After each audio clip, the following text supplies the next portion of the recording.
really didn't want to have to do this on a Sunday.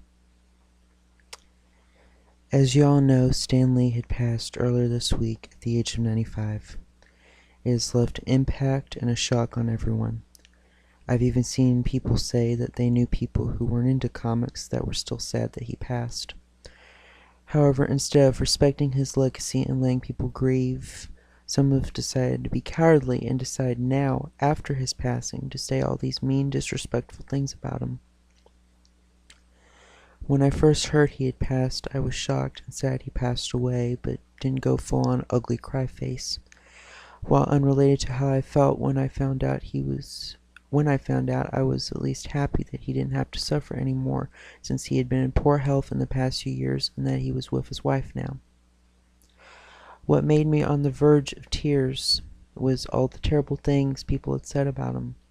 First, it was all the NBC SJWs who were happy he was gone, while some of these same people also praised him while he was alive. To Armie Hammer, who insulted people who were grieving over the way they chose to grieve.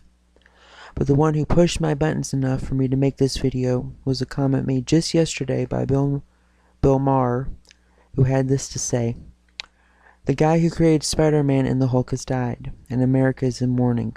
Deep, deep, deep mourning for a man who inspired millions to, I don't know, watch a movie, I guess." After I read that, inside I snapped. Stan Lee was an inspiration, not because of movies, as Maher states, but because of the inspirational, real characters he made, and because of the good man he was. Stan Lee was one of the few people who didn't see race when he talked to someone of a different race. He knew they were a different race, but he just saw other people. He treated everyone as if they were his brother or sister. We were like his family. Last October, Stan had this to say: "Hi, heroes.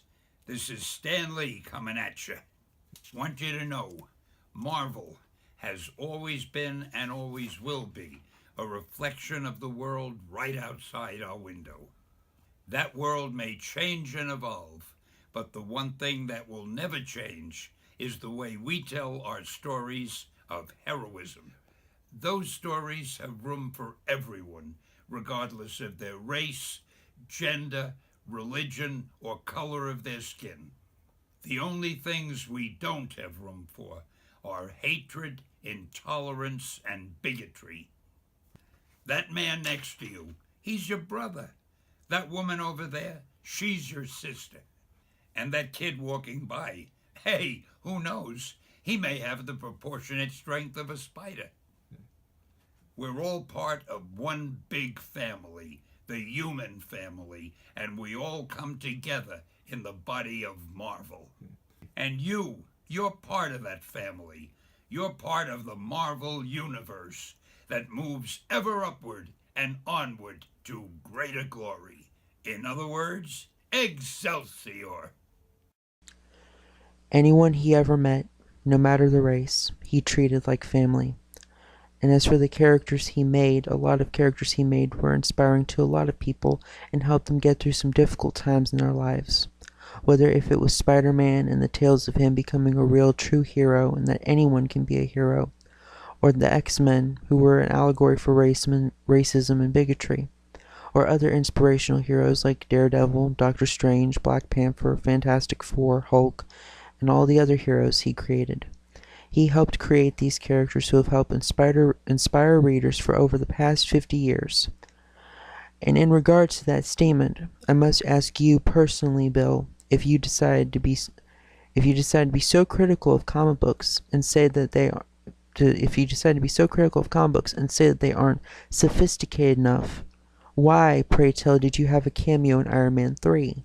A cameo that was also cut from the film, no less. Well, I guess we know of the two who the real inspiration is. I leave you today with some humble words from Stan. This is as good a place as any to thank you once more for being the most wonderful fans any publishing company has ever had. If Marvel is on top of the heap, it's your support that puts us there. If Marvel gives you the type of mags you want, it's your letters that have told us how. And if Marvel occasionally comes up with a clinker. Go hang your head, hero. Whatever we are, you've made us. We've had a lot of laughs together and a lot of excitement, and the best is still ahead.